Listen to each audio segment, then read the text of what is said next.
Okay, so I want to start off with think, pair, share. So think about it for a moment on your own. Difference between centripetal and centrifugal. Then I'm going to go ahead and have you guys talking with each other. And this is as a discussion, so you can actually throw things on there if you want to. But we'll share audibly if nothing really gets posted onto this one. I figured I'd give it a try contributing electronically. So, difference between centripetal and centrifugal.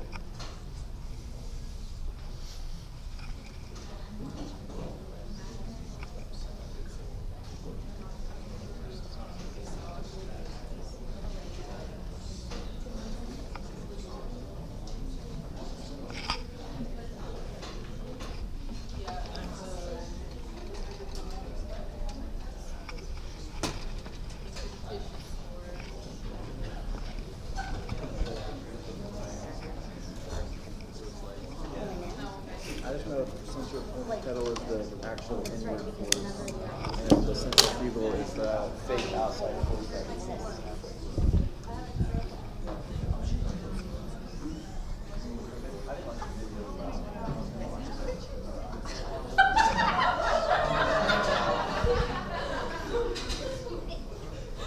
You see how it's not anonymous?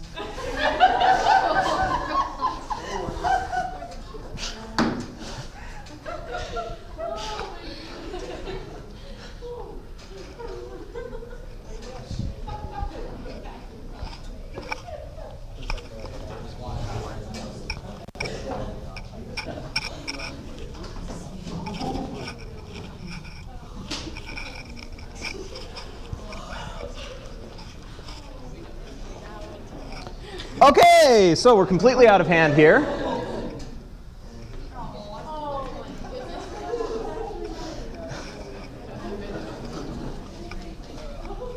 The joys of a public audience.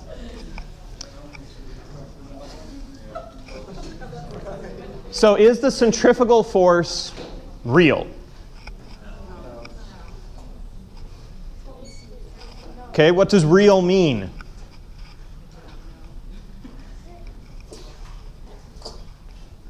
This is one of those points where is there an appeal to authority in how you're answering? Do you personally say, there's no such thing? Or is it you've seen enough videos that say, hey, there's no such thing, and they don't really go into why and what they mean by no such thing, or at least you don't remember that part. How many of you have ever heard of a centrifuge?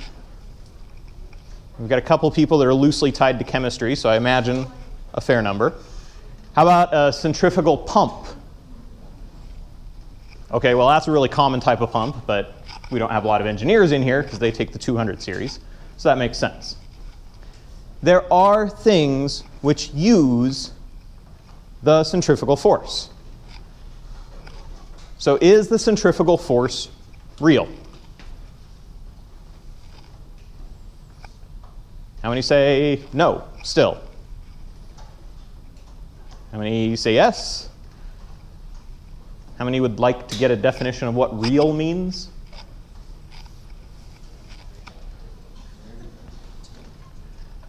The centrifugal force is real. It is a thing, because forces are between two objects. So a centripetal force is a center-seeking force. So to understand what that means, I'm going to attempt to get the camera displaying up here, and I need a volunteer who wants to not quite play pool the right way. All right, we got one volunteer. Do I get to hit it with the hammer? Yes. Yes. But only the way I tell you to. Okay, so you've just walked over my attempt to get a circle on here. Sorry. I wanted to do it with tape, but I couldn't find my tape. Wanted to do it with marker, but marker on concrete doesn't work so well. So you get the hammer. This needs to stay on the circle.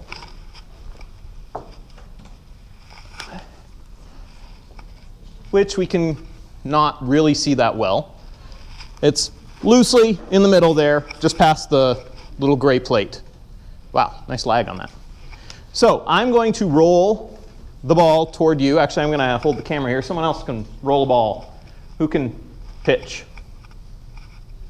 I just need somebody, so come on up here. Didn't you specify that we had to be able to pitch? You just have to roll a ball straight. Different sport pitching type.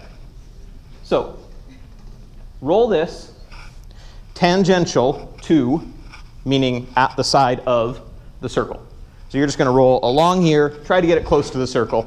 The circle is a loose guide for you. Your job is use the hammer, keep that in a circle. Your job is figure out where he should be hitting it. All right, so go ahead and give it a roll.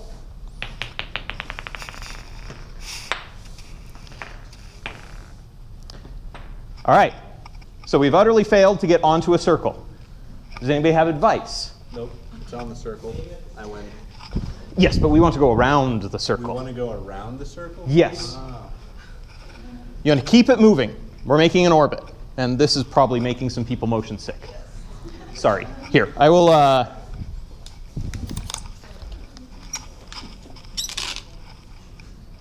make an attempt at not doing that. There we go. I'm an amateur.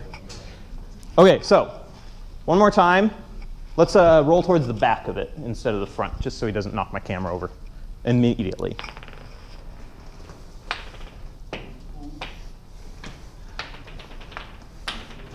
Anyone else want to volunteer? Please, I'm begging you. OK, so let's review. I said the definition.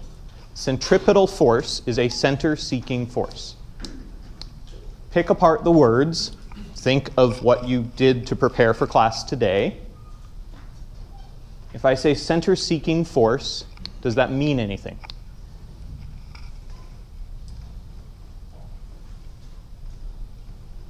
So let's break it down. Ball rolls in. Freeze at the moment when it gets right here. And I am on there. It's rolling this way. This is its velocity direction. Where do we need its velocity to be pointed to get on the circle?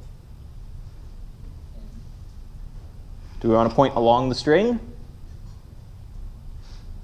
Do we want to point backward? If this is traveling on the center, on the circle, then it's going around like this. So at any given moment, we would like it to be heading towards the string. But what it's doing when it comes in here is it's heading tangential.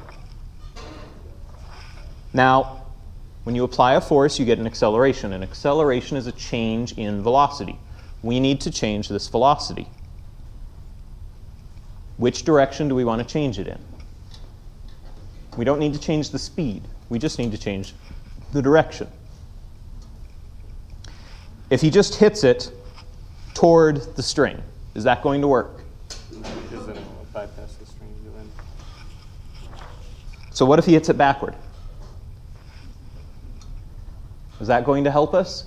If we do a force this way, we can slow down or we can reverse. Center-seeking force. Let's pick that apart and just focus on center. Where is the center of the circle? There. So let's try center-seeking forces. Let's always hit it toward the center. So you're going to hit it quite a few times, softly, Okay. toward the center. Give us a roll loosely towards the side of the circle. Not too fast.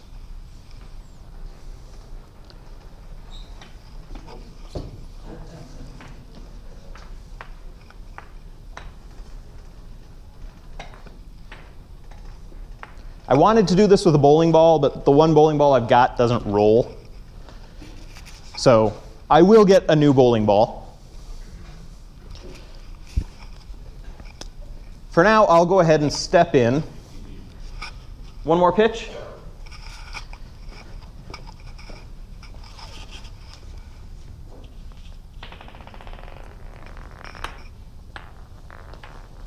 And yeah, I now understand the difficulty much better.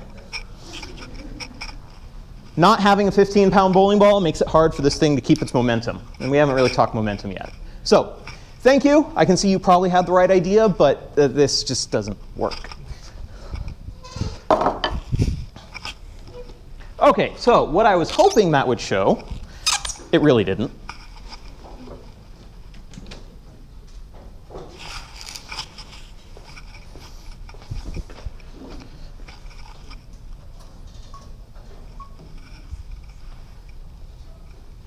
But this one ought to.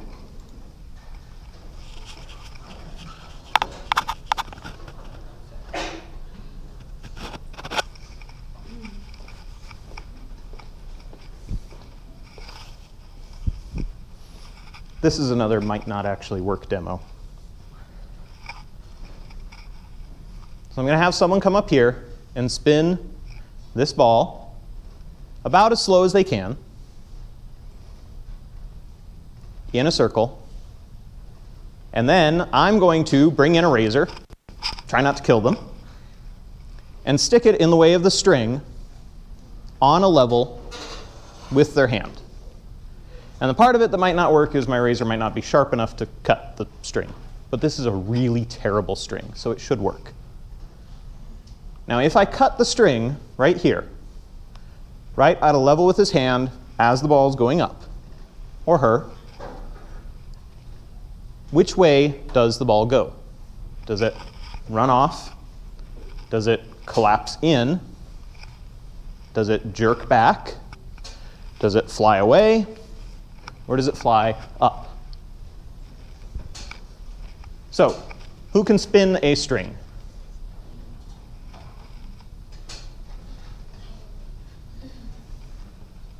All right, who looks like they could use some time under the heat lamps?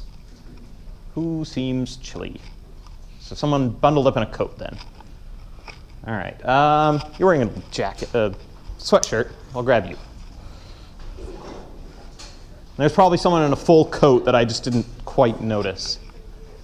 There, 2 coats. Oh. All right, I'll make sure that I grab you for something else. OK, so go ahead and practice to start with. I want it moving not too fast so that I've got time to get a razor in there.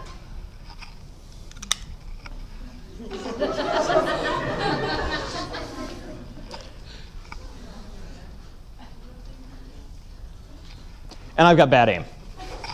All right, one more time. I should have put it on the very end. And it's not strong enough. So this time we're just going to have you let go. But it's really hard to time it to be right on the edge. So this isn't going to show it as well. But go ahead and get it spinning. And right as it's coming even with your hand, let go of the string.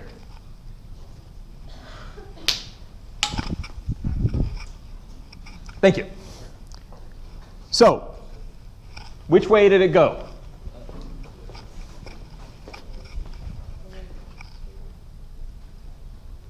And there's the reports button.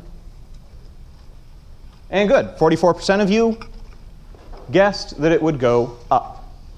This is what a centrifugal force relies on. The reason, close, I don't care if you're right or not. So if it makes you warm and fuzzy to get it right, go for it.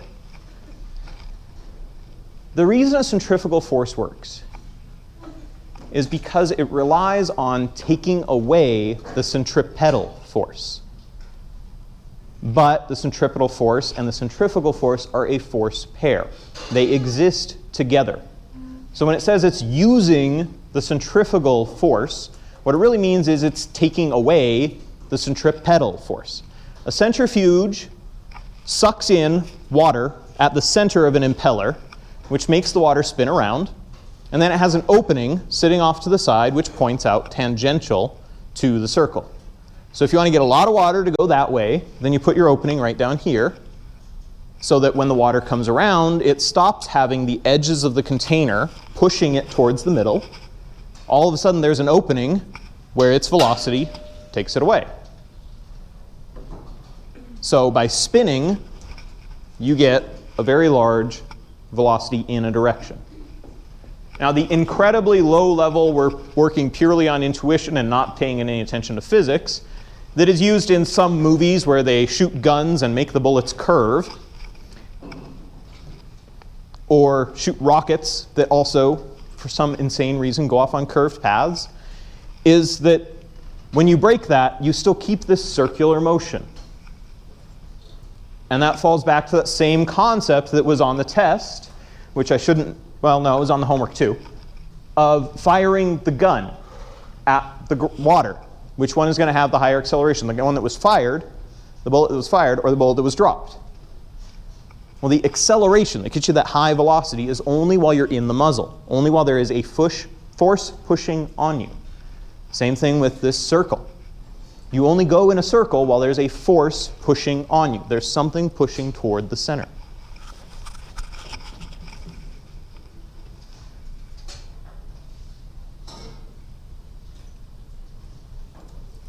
Oh, and I accidentally asked the next question right away. So now that I've been telling you the answer to that while it's been up, this one I wanted you guys to be pairing up because I don't think you can submit to this with text message. So I wanted to make everyone get comfy cozy with someone who has a device. This is exactly what we were trying to do here, and I meant to have this come in much later as a review. But for now, let's see what it looks like. Heat map. So most of you guys are clicking right on it. But the idea is that your force should be coming from this side, pushing it in. Mainly I was curious how this whole click on the picture thing worked. Because that's going to be much more useful on Friday when we talk about energy.